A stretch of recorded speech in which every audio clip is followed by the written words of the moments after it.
Hoddiad I fod yma, mae'n bleser bod yma efo chi ym Mhrifysgol Glyndŵr heno. Thank you very much for the introduction and thanks for the invitation to come and speak with you and have a conversation here at Glyndŵr University in Wrexham this evening. I've spoken plenty about the implications of leaving the European Union. I'm still loath to use the term Brexit really, but leaving the European Union. I'm glad you got something out of the evening that we held in Mould back in April. Maybe that's the only one evening that I have spoken any sense, but we shall see. I have written something. We'll have a conversation later, but I have written something that I will later publish as a blog and an article as well for consumption by whoever wishes to delve into it and who is interested in what my thoughts are, and I thought that could form the basis of our evening here tonight in Wrexham. And the title I've chosen is The Brexit Reality, for the reason that I think the Brexit reality that is dawning on some people for the first time, but that is something many of us always guessed would be the reality, really is coming home. And people are starting to understand what it is that potentially lies ahead of us. I knew that things weren't going well for our campaign to remain in the European Union when I visited a school in my constituency in the final days of the campaign. It wasn't a visit related to the referendum, but the head teacher came to me and said, "It's so difficult, isn't it?"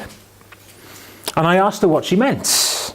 "Well, this Europe thing, it's so difficult to decide whether we should be in or out." Now, I can't tell you which way she voted, but for a young professional like her, in an area that has clearly benefited from European Union membership and European funding, where immigration from outside the UK is just not an issue at all, to find it difficult to decide on what I personally, from the same generation, similar background to her, found very, very easy to decide on, proved to me that we weren't in a particularly good place. It had been the worst of campaigns. Here in Wales, we had just fought an assembly election, so mobilising troops after a tough campaign was difficult, not just in Plaid Cymru, I should add, but across the political parties. The Yes campaign had, I think, failed to articulate the positives of EU membership in a way that engaged people like the Anglesey head teacher.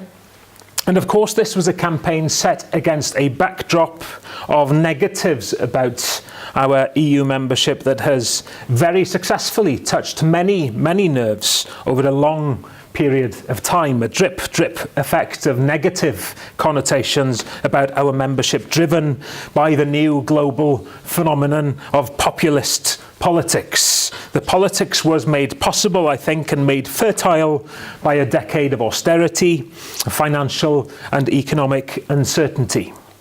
Now, things can't get any worse than they are now, was a conclusion that many had come to, and I understand what drove those kinds of sentiments. Governments were seen as ineffective, be it in Cardiff or in London or internationally. The poor had been hit hardest. The temptation was put before people to stick two fingers, frankly, up to the lot of them, or to the lot of us. Then bring in the lies of the Leave campaign, best embodied through the infamous red bus. £350 million a week for the NHS. No ambiguity, just a straight up, why spend this money on membership of a club that gives us nothing in return? Nothing, remember? When we could be spending it on a cash-starved health service. Sounds pretty compelling, doesn't it? Until, of course, even the slightest of scratches is made on the side of that bus. And yes, within hours of the vote, even Nigel Farage was saying that he'd never subscribed to the £350 million a week for the NHS argument. That wasn't true, but it was too late. And of course, in Wales, The idea that our membership fee for the EU club had brought nothing in return was as preposterous as the notion that the NHS itself would be saved simply by ceasing to pay our EU subs. It's not with pride that we in Wales say that as one of the poorest regions in the whole of the EU, West Wales and the Valleys has been deemed eligible for some of the EU's most generous aid packages over the past 15 years or so. But it's not just Objective 1 funding. The pot that has perhaps made most headlines regarding EU funding is the plethora of funds and support packages that has made us clear net beneficiaries when it comes to judging whether membership has been worth it or not. I haven't mentioned farming yet. The idea that those on the receiving end of EU agricultural subsidy would vote to end it with no suggestion, not even a whiff of what might replace it, has led to much head-scratching on my part. I just don't get it. And I haven't mentioned Welsh business and industry. Whilst the UK is a net importer of goods, Wales is a net exporter to the EU. And needless to say, the free movement of goods between Wales and other European nations is vital to the economic health of those businesses and the tens of thousands of jobs that depend on them. But Wales voted to leave. Why?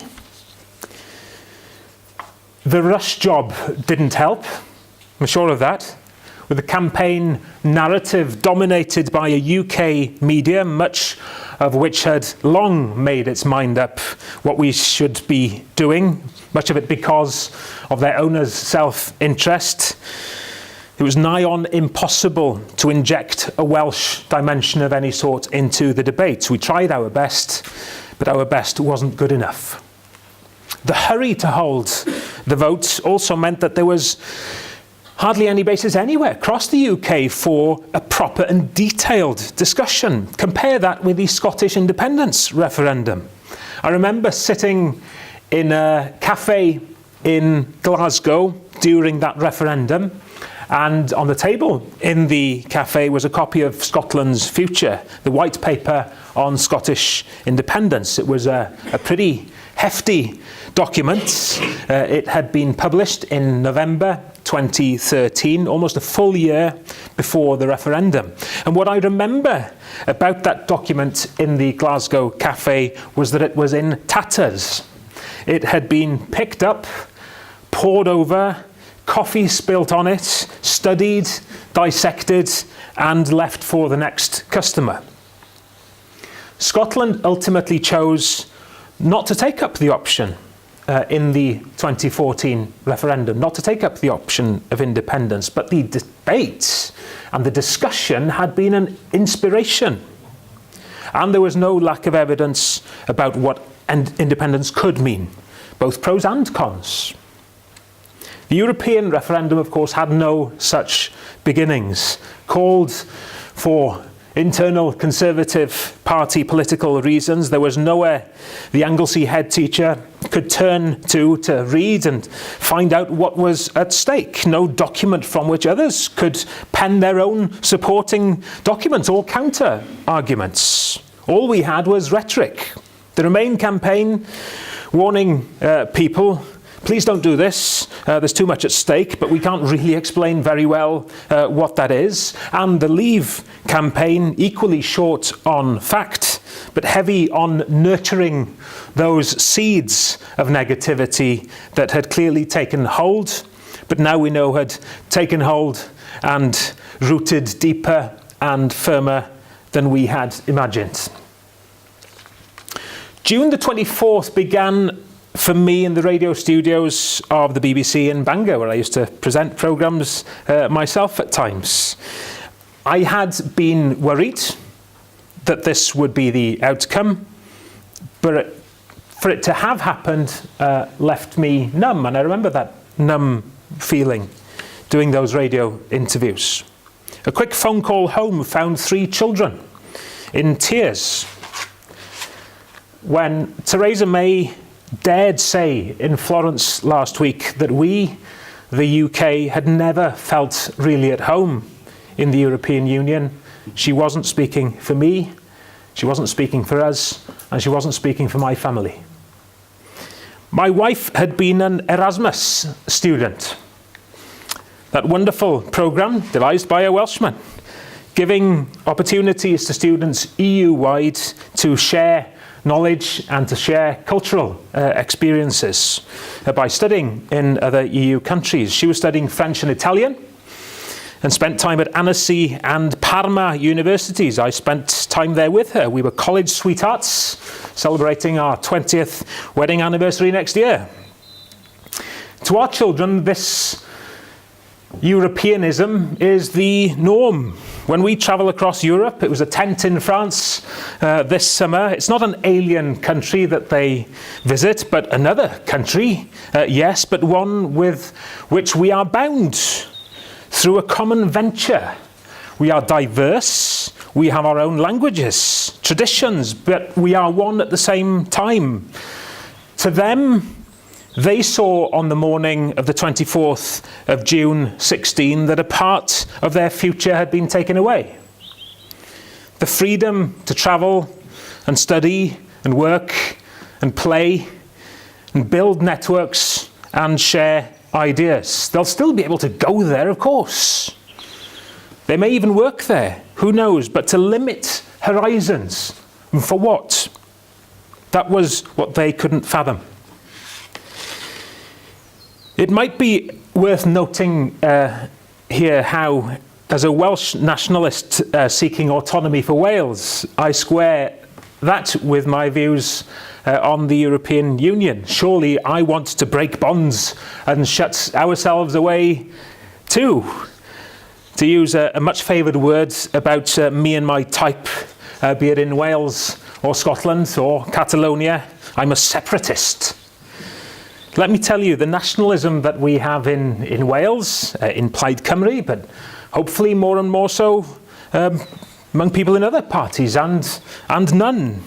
Our nationalism is a civic nationalism about building our nation in partnership with others. And my vision of a self-governing sovereign Wales is one which would have solid, open partnerships with other countries in these islands and beyond at its very heart. A relationship which has a close as possible a tie with England, Ireland, and yes, the rest of the EU. To those that have been somehow seeking independence for the UK, I tell you the UK is and has been throughout its membership of the EU independent. You know, try looking at Wales's political relationship with the UK from a Welsh person's perspective, and then you'll see the real denial of the freedom to steer your own destiny. The EU is not one state. It's made up of independent states. The UK is not, or has not, given up that independence as a member of the EU. I'd love to see Wales being a member of both a British and European Union of nations, each with their own priorities and quirks and ways of doing things, but working together on those areas that are for the common good. And that, to me, is the EU. So what does the future now hold? We're now, I think it's 15 months now, isn't it, since the referendum, and the reality is we have no more clarity on what post-EU Wales and Britain will be like, what new challenges and, let's be positive, what new opportunities may come our way than we did before the vote was even taken. Our immediate response as a party was to try to highlight what was at stake. We had a job of work to do, I think, in persuading Welsh Government of the need to take decisive action. We called a vote in the National Assembly in November last year, seeking Assembly support for the principle of continued membership of the single market. The Labour Welsh Government failed to support that, but we needed to push on that front. We co-authored then a joint Welsh Government and Plaid Cymru white paper called Securing Wales's Future, which stated Wales should continue to participate in the single market, either as members of EEA and or EFTA, or with a new deal of some sort. It also called for the development of a comprehensive new international policy for Wales and for the remodelling of the way the UK works, so no agreements could be made without the consent of Wales and of our National Assembly and other nations within these islands. There was particular mention of protecting the agriculture industry and a clear statement that European migrants in Wales should not be used as bargaining chips and are contributors to our society.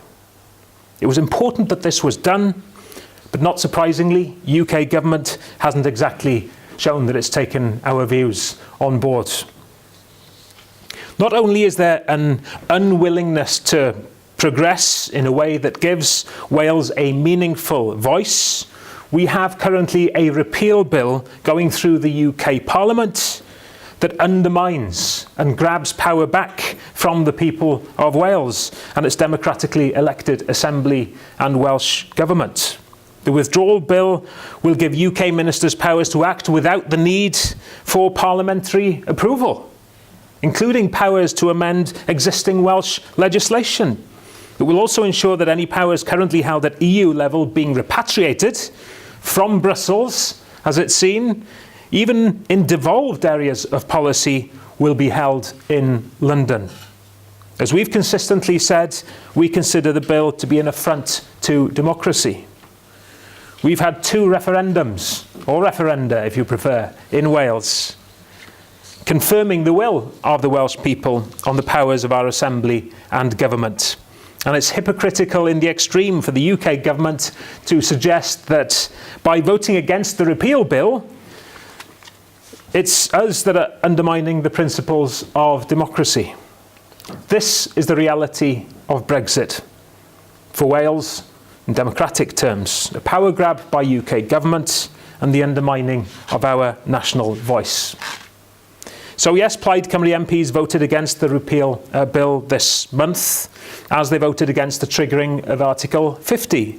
And frankly, by the Prime Minister's speech in Florence this week, I think we've seen it proven that we were right in saying that somehow we don't think the UK is ready for this. Having started the clock ticking, already desperately unprepared, what did the Prime Minister do? She triggered an election. Her self-preservation put before the need to actually get the job done. Precious time has been lost. And now that the Prime Minister has officially stated the obvious, that Britain won't be ready by early 2019, the reality is starting to bite. So a transition period it is. Of course there'll have to be a transition period. And the world is laughing at the sheer ineptitude of a negotiating team that doesn't know what it's asking for and hasn't got an inkling of what the end results should be. Crossing fingers, buying time and hoping for the best is no way to deal with such fundamental questions about the future of the British state and the people of Britain. And as if the underwhelming nothingness of that Florence speech didn't say enough, the downgrading of the UK's credit rating by Moody's over the weekend is another example of the uncertainty. The agency said any free trade agreement will likely take years to negotiate, prolonging the current uncertainty for business. Once again, the pursuit of hard Brexit putting our economy at risk. We've been clear from the outset. Single market membership, continued membership of the customs union, these are a must in order to protect Wales's interests. That's how companies can keep trading, how we can protect our exporters, protect Holyhead Port in my constituency, for example. There are trade tariffs and there are other trade and customs barriers that could be hugely detrimental to the flow of goods. Last week in the Assembly, my colleague Steffan Lewis, the Plaid Cymru Assembly member for South Wales East, who has been truly excellent in his analysis and thought of the Brexit threat and the Brexit reality. He said that we have a clear trend that is becoming more and more apparent due to the signal being sent out from the UK government to the rest of the world, that we are struggling to attract the numbers of people that we need for our economic and public service needs.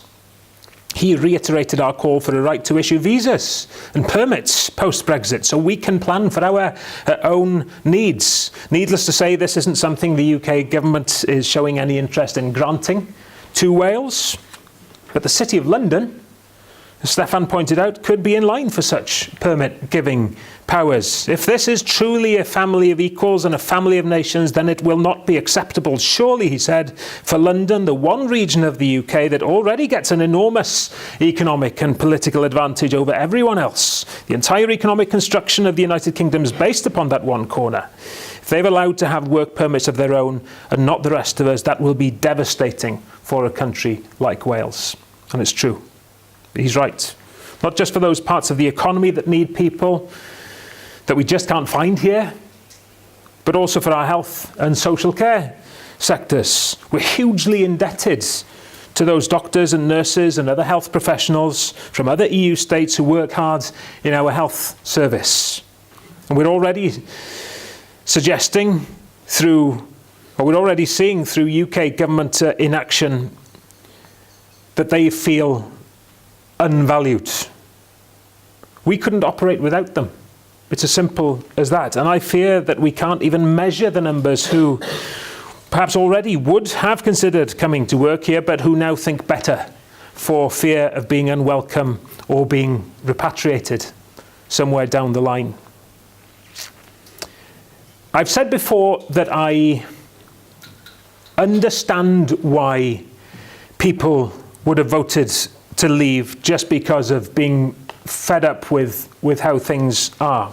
Goodness knows I'm not exactly calling for the status quo myself.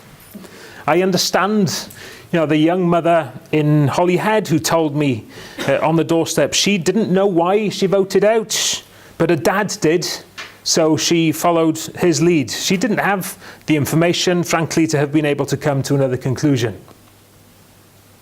I also respect those who've made a very conscious decision that the EU isn't for them, that they don't like the EU construct, the very principle, the sheer size of the EU, perhaps. But what we can never say is that the UK or Wales voted out because of X, because of one factor or a number of specific factors. We can't say people voted out because they wanted to limit immigration. Many people did, I've got no doubt. But the reason the Leave camp edged it are many and complex. The question wasn't asked in detail. I'll always make the case for staying in the European Union. And I don't think anyone would expect me to have changed my mind since the referendum. The vote was the vote. There's no erasing the history of what happened in the referendum of June 2016, in those particular circumstances of that day. And I respect that result of a particular question that was asked. But people who voted Remain and those who voted to leave share a common future, and all of them, all of us, deserve honesty from the UK government, honesty about the reality, honesty about the difficulties, the challenges, and honesty about what's at stake. Already polls in Wales suggest the results would be likely to be different now. And I hope that just as the will of the people was acted on so vigorously by the hard Brexiteering politicians after the referendum, the will of the people is measured and continues to be measured very, very carefully as the looming EU exit approaches. A second referendum, asking the same question again to see if people have changed their minds? No, I think that would suggest undoing the first result. The result was the result. That result stands, but the ambiguity will never satisfy me. So how about a fresh poll on the deal reached? What Brexit actually means? I think that should always have been a part of the plan. Rushing headlong into hard Brexit, as is the current trajectory, is not something that I believe would have the support of the majority of people in Wales. Especially now that after the referendum, oh the irony, after the referendum, we've had a bit of time to discuss what Brexit actually means. I think the leader of the Welsh Conservatives had it right with his slip of the tongue. Brexit means breakfast, he said. And yes, it's a dog's breakfast that is in danger of leaving us significantly worse off for the sake of some splendid isolation, giving the UK an independence that it already had.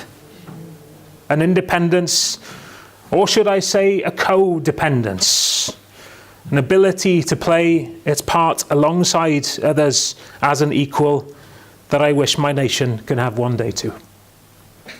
Thank you.